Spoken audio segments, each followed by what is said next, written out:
Hey guys, good morning, good afternoon. Brad with NobelBiz.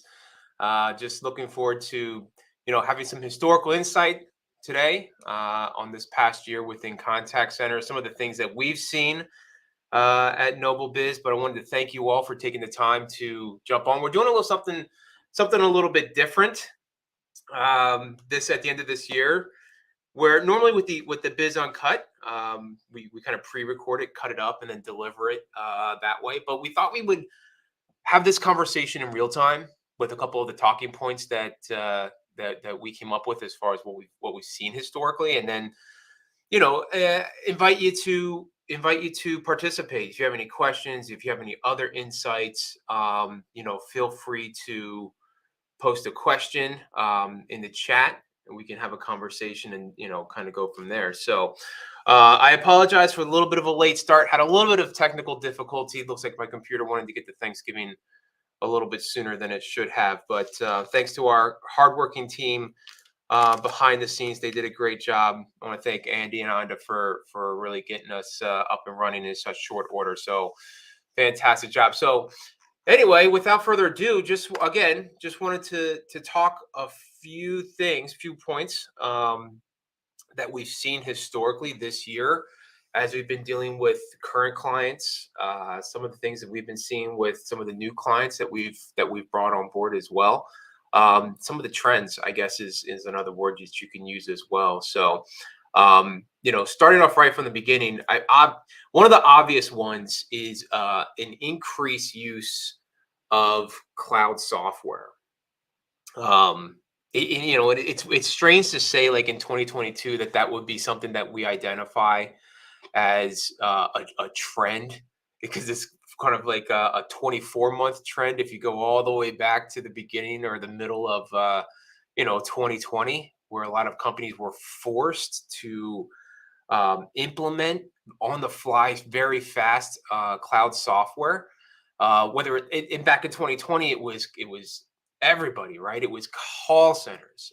It was my kids' school. It was trying to get kids to go remote and how to operate a classroom on the cloud, whether it was Google Docs or some software. When contact centers were saying, "Oh, well, we can't run this phone line for our current PBX system out to our person, our agent that works 8 miles away. So let's cram in this cloud software to get it working." So, but nonetheless, we still see that trend continuing this past year. And it's been like that for a while. But I mean, I think the remote working has continued to accelerate the adoption of cloud-based systems. I mean, I think something around 80% before the pandemic of call centers had their agents work in a physical office. And today we're closer to 70% of that same workforce either working remotely or in a hybrid situation where they can have a couple days at home or jump into the office. But again, that's all just because the systems now allow for that to happen. So I mean, what are the reasons for increased cloud software? We've seen that it's actually reducing costs. The more that different SaaS companies and providers are coming to market with a lot of different solutions, it's actually allowing for the customers, it's allowing for companies to purchase cloud software solutions at prices that maybe 5, 7, 10 years ago companies couldn't touch. So just the sheer fact that there's a lot more options out there, companies are starting to migrate to the cloud because they're seeing that it is actually more affordable than what they ever thought in years past. And that can also be driving down the cost of licenses and stuff like that. So one of the trickle down effects, I think, for increased cloud software, being remote and stuff like that, as far as reducing costs, we've seen companies basically reducing their overhead costs like rent and utilities. So smaller to medium-sized businesses, we are going to the cloud, and we're seeing that it's reducing their office footprint, right? So that if people are staggered of when they come in, when they don't come in to the office, it allows companies to save money again with the size of the space that they're renting or owning. So um, other reason, I think, improved scalability. So a lot of companies migrating to the cloud. Um, being on the cloud allows you to scale very quickly, very, very quickly. I was in a meeting yesterday where we were talking specifically about, well, when I add 5 agents, gone are the days of having to come in and run some, 5 new phone lines to 5 new different locations. With going to cloud software, it's as simple as adding more users. Right now, sometimes that can be cumbersome for some companies, smoother for others. But the reality is, for the customer, the improved scalability of utilizing the cloud software is a really nice feature. So um, data visualization. I think a lot of companies this year, and we're talking about all the reasons why there's been an increased use of cloud software. But I think when companies are learning now that they're going to the cloud, that they actually can not only use data to generate reports, but then they can actually visualize those reports, whether it's a dashboard or some kind of delivery, third party delivery, whatever it is. Um, but this year, we've seen companies take the time to slow down a little bit and learn how to utilize their data, right? Maybe the years past, they're like, oh, this is cool. We're figuring out that we have the ability to access this data. The last few months, I think we've seen a lot of companies um, slow down, become disciplined enough to understand how to utilize that and monetize that data and display it visually, right? For admin, for supervisors, and even utilizing it for agents on an agent level as well. So I mean, we're talking call statistics, agent behaviors, um, obviously reporting, and again, they're learning how to utilize and take advantage of true omni-channel features and benefits. Okay, so increased use of cloud software, I think that's one of the low-hanging fruit trends that we see to continue and to increase. The past 12 months, well, I guess it's 11 months, right? So we're not quite in December yet. So it's safe to say that's been this seems to be a trend this past year. So we've seen this, this era of self-service here in 2022, where self-service is an excellent effective way. But first and foremost, it's to satisfy the desire of customers, right, to enjoy a contactless customer experience. Self-service. So she may or may not be watching, but it is what it is. My wife would prefer self-service features. You know what I mean? So like, there's people out there that enjoy being able to call in, be given the opportunity to go about their business from point A to point B, be done, and walk away. Okay, so um, companies this year have increased their focus. As one of the sections within their company of constructing positive self-service experiences. Okay, so and again, it's just providing the easiest route from what the problem is to a solution, whether that's done through a dynamic IVR, implementing voice recognition, um, being able to identify the path of the customer, that's driven by his historical analytics.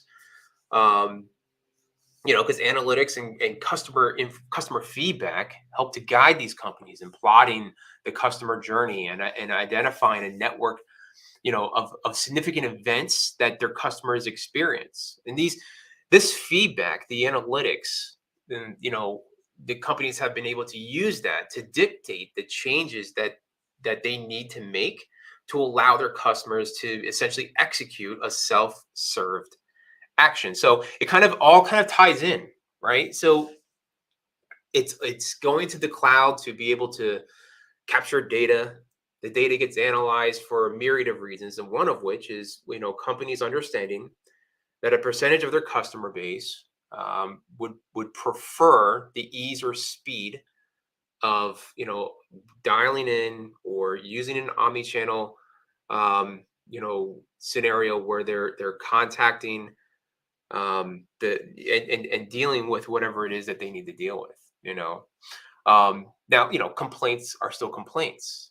So in the idea of the era of self-service, companies have learned that a complaint is still a human interaction. There's nothing worse when somebody calls in with a complaint and they are forced to go through the ringer of non-contact experience. So companies are understanding that at some point, they quickly identify the nature of the call.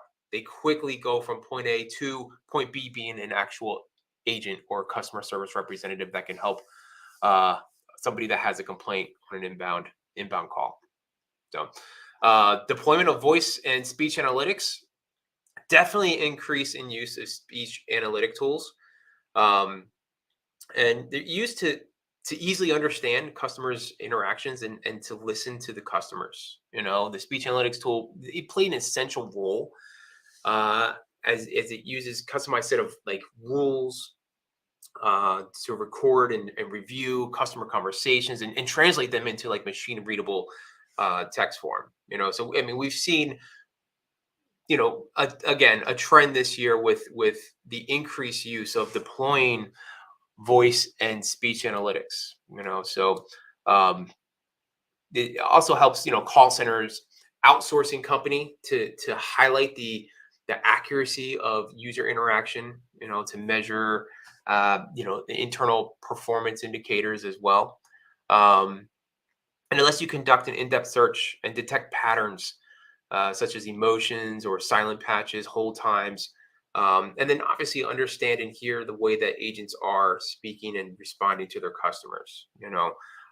Reporting on the outputs is immensely valuable. Just deploying voice and speech analytics is that's just step one. The real value and the ROI on that is obviously completing the loop and establishing and delivering the data. Back to that word again, and reporting on the outputs. So, if you've implemented voice analytics and, this year, congratulations, you're part of the trend. But make sure that you're completing the loop and that you're delivering the most valuable point of implementing that, which is the outputs and the information. So, take a second. Does anybody have any questions so far on any of the trends that we've been seeing here in 2022?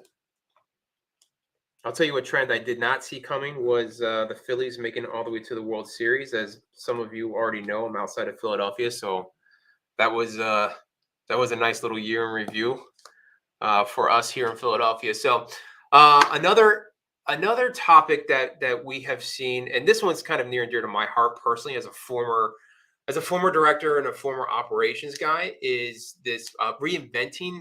Reinventing is maybe a strong word, but this enhancing of call scripting, where in 2022, call scripting speed and efficiency has become the two driving um, descriptors of what clients are wanting from call scripting, because call scripting it is the one of the longest lasting pillars in contact centers. I mean, you go all the way back to before there was a cloud, before anybody was paying for licenses or anything like that, and everybody was just smiling and dialing. Um, it was learning a script. It was, here's your piece of paper, learn this. The faster you learn it, the better off you're going to be. You know, um, but scripting is already helping to reduce the number of training specialists. Like, there's always somebody that's got to train new agents, but if you can have a very quick and robust scripting tool within whatever software you're using, it just helps your entire organization to become more efficient. And one of those ways is reducing the amount of time that agents even spend in the training room, allowing them to become experts um, in real time without having to sound like they're reading something, you know? Um, so, however, with this push, with this expectation that clients have with this speed and efficiency within their call scripting, SaaS providers were forced to develop or to partner with scripting solutions that deliver a more drag and drop or a more plug and play type of setup, and the need to create insert or edit or switch out quickly has never been more important for clients as far as scripting goes as it has been here in this past year. As of the focus is now placed on driving efficiency and time. Call scripting, has been playing a little bit of catch up, in the last couple years. But this year we have seen clients again, kind of we've heard them what they're asking for, and along with hopefully other companies are delivering exactly what they want as far as the ability to create and quickly edit, switch out, or whatever you need to do with a script.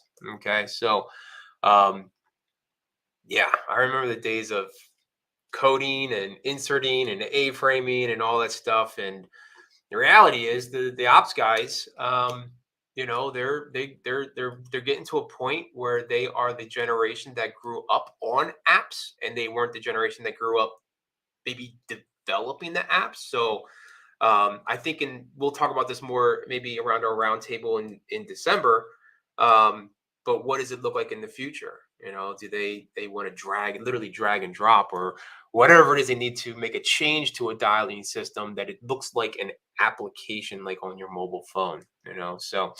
Um, so yeah, definitely reinventing call scripting for 2022. An increased enhancement of that tool has been very obvious to us here at NobelBiz. So um, increased automation, and I think that kind of goes just kind of hand in hand with the continued increased use of cloud systems.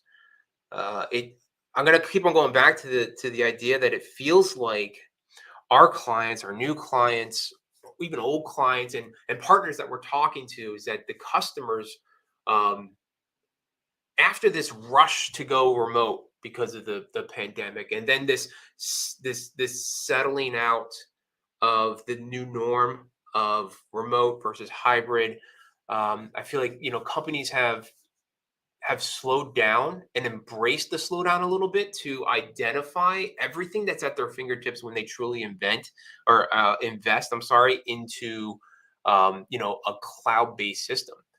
One of them is the increased automation. I mean, we've seen requests of current clients coming in and say, "Hey, I need this particular event to happen internally um, when this agent engages a customer with this issue and selects this product with this disposition," whatever the case might be. And there's a million and one different opportunities there.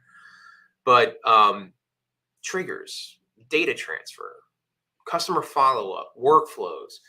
We're seeing a customer base self educating about what's at their fingertips, which is great, which is good. But there's companies out there that are obviously better than others as far as um, teaching them this is what you can do with your awesome new system.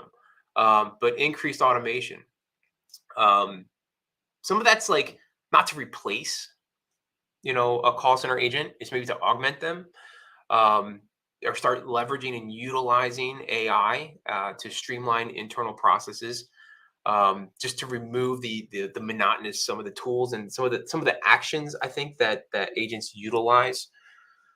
So many clicks, same like over and over and over again. So supervisors and managers are starting to understand and respond to, hey, we need to make more efficient time of what we're doing in our seats right now. So increased automation.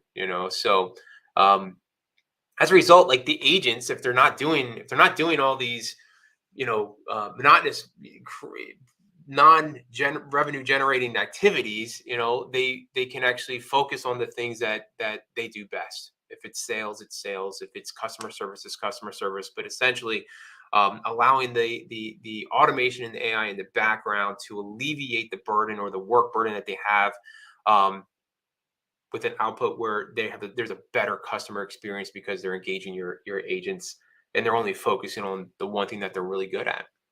So um, just a few minutes left. Again, we talked about earlier the increased implementation of going to the cloud. I think that it's really, I enjoy having these conversations is like the optimization of the hybrid agent, um, the optimization of work of the 100% remote agent, um, is a trend that we have seen, because after the initial scramble that a lot of companies experienced, to set up remote work environment at the start of the pandemic, um, they started to realize the advantages and of allowing. It changed the way that, especially in America, it changed the way that companies, um, worked, literally how they worked. It forced business owners, it forced managers and supervisors, um, to understand those people that, uh, as it is what it is. They were there. They were there for a free ride, and when they were put on an island and told to do the same exact job, um, with no supervision, there was no work being done. And then there was hybrids or remote workers that thrived, that absolutely thrived, um, because they had a little bit more of a life work balance in their life, you know. Um, and I think it caused a lot of companies to reevaluate, what kind of people they want to hire and working in the remote environment. So but when I say optimization of the hybrid or the remote agent, um it's within the technology of what we do. I speak from the position of being a consultant with NobelBiz, but in general, it was simply, log in, take a call, end a call, move on. But with increased security measures and enhanced security measures, being able to help customers give their hybrid or their remote workers more accessibility to parts of a system or parts to another CRM, or connecting maybe a third party software that they're utilizing to, a company's database or anything like that, has been really. So it's like fine tuning the tools that those agents have. We've seen a lot of conversations that have come across, specifically about remote work. So and in optimizing it. So those are some of the trends I think that we've seen this past year. Like I said, this is a little bit of a new format. We've never done the Unbiz live like this before. You've only ever seen it cut up and delivered as little snippets. So we'll see how this goes. Um, and if it goes well, we'll continue to do it. You can get, maybe some participation as well. We got Jay. Jay's got a question. Self-service and automation seems to still be an issue 3 years into the pandemic. Contact centers are also dealing with staffing and hiring issues. It makes sense for a contact center to have self-service options that would allow for more in-depth conversation with center agents. Jay, it's a really good point. And there's a ton to unpack there, because there's a lot. Like, I look at those questions, and the first thing, like, just, I'm contrarian by nature, and I'll say, why is that? Or why is that? Yeah, 3 years into the pandemic and it's still an issue, um it's you're absolutely right, but we are seeing, um we're seeing it start to, like, that bell curve level out a little bit. Hopefully get into a point where they're implementing it more and more. And again, maybe something we talk about in our December roundtable of what to expect in 2023. you know um Still dealing with staffing and hiring issues. Yeah, and I think that kind of goes back to, Jay. I think it kind of goes back to the reinventing how American call centers work. If a large percentage of the agents are now working remote, I mean, that's a shock to their system. So even it's even a shock to the HR manager system. Like, right, like, they have to redefine how they have to kind of redefine the archetype of person that they want to hire for a remote position, but to work in a call center remote. Um, it's a relatively new position. It's a relatively new position in the long scheme of the American workman. Um, so yeah, it's going to be. I think it's going to be cumbersome at first. Some companies are going to struggle with it for years to come. Some have dedicated a lot of resources, time, energy, and money into that because they know that they're only as good as the agents that represent them on the phone. You know. So Jay, thanks for the comment. Appreciate it. Um, if anybody else has a comment, we've got about 60 seconds left. I want to thank you again for tuning in to our first ever live biz. So perfect. Well, listen, tomorrow's Thanksgiving. If you're traveling, safe travels. Make sure you kind of unplug. If you have deals that you want to get signed, or if there's other important meetings that are coming up, I encourage you to just, the best you can, put it on the top shelf for the next 48 hours or so, and just slow down and just maybe just slow down. I don't know. Maybe I'm talking to myself. It's just like this Thanksgiving. I hope that everybody has safe travels and has a great time with loved ones. So uh, that's all I have for today.